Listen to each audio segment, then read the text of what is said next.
நமஸ்தே. ஸ்ரீ பரம்ஜோதி பகவதி பகவானின் இன்றைய அற்புதத்தை காண்போம். நான் மங்களூரைச் சேர்ந்த ராதிகா டி குண்டகர். என் சகோதரியின் தோழி தனது குழந்தையின் பிரசவத்திற்காக மங்களூரில் இருந்தார்.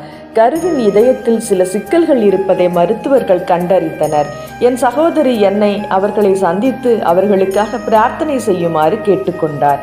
நான் மருத்துவமனையில் இந்த பெண்ணை சந்தித்த நேரத்தில் அவர் தனது குழந்தையை பெற்றெடுத்தார். மேலும் குழந்தையின் உடல்நல அறிக்கையில் ஒரு அசாதாரணம் இருந்தது. தாய் மிகவும் கவலையாகவும் சோகமாகவும் இருந்தார். அதனால் அவரால் நகர முடியவில்லை. குழந்தையும் பதிலளிக்காத நிலையில் இருந்தது. எந்த உணவையும் எடுத்துக்கொள்ளவில்லை. நான் இருவருக்கும் பிரார்த்தனை செய்த போது குழந்தையை என் கைகளில் ஏந்தி எனது ஆனந்த நிலையை குழந்தைக்கு பரிமாற வேண்டும் என்று ஸ்ரீ பரம்ஜோதி பகவதி பகவானிடம் பிரார்த்தனை செய்தேன். நான் குழந்தையின் கைகளை நகர்த்த முயற்சித்தேன். அனைவருக்கும் ஆச்சரியமாக புதிதாக பிறந்த குழந்தை கண்களை திறந்தது. அனைவரும் மிகவும் மகிழ்ச்சியாக இருந்தனர். குழந்தை அழத் தொடங்கியது.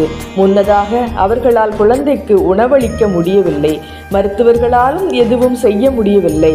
நான் தாயிடம் குழந்தைக்கு உணவளிக்க முயற்சிக்குமாறு கேட்டுக்கொண்டேன். அற்புதமாக குழந்தை தாய்ப்பால் குடிக்க துவங்கியது. மேலும் பதிலளிக்கவும் தொடங்கியது. குழந்தையின் தாயும் பாட்டியும் மகிழ்ச்சி அடைந்தனர். அறிக்கைகள் வந்தபோது குழந்தைக்கு இதய பிரச்சனைகள் எதுவும் இல்லை என்றும் நல்ல ஆரோக்கியத்துடன் இருப்பதாகவும் மருத்துவர் கூறினார்.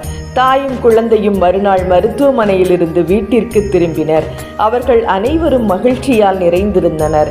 என்னை தனிப்பட்ட முறையில் அறியாவிட்டாலும் அவர்கள் எனது ஆனந்த நிலையை அனுபவித்து வருவதாக மீண்டும் மீண்டும் கூறினர். அவர்கள் அனுபவித்து வரும் அழகான ஆனந்த நிலைக்கு அவர்கள் தங்கள் நன்றியை தெரிவித்தனர். இந்த அற்புதமான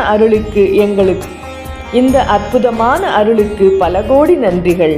ஸ்ரீ பரம்ஜோதி பகவதி பகவான். இந்த அற்புதமான அருளுக்கு பல கோடி நன்றிகள். ஸ்ரீ பரம்ஜோதி பகவதி பகவான்.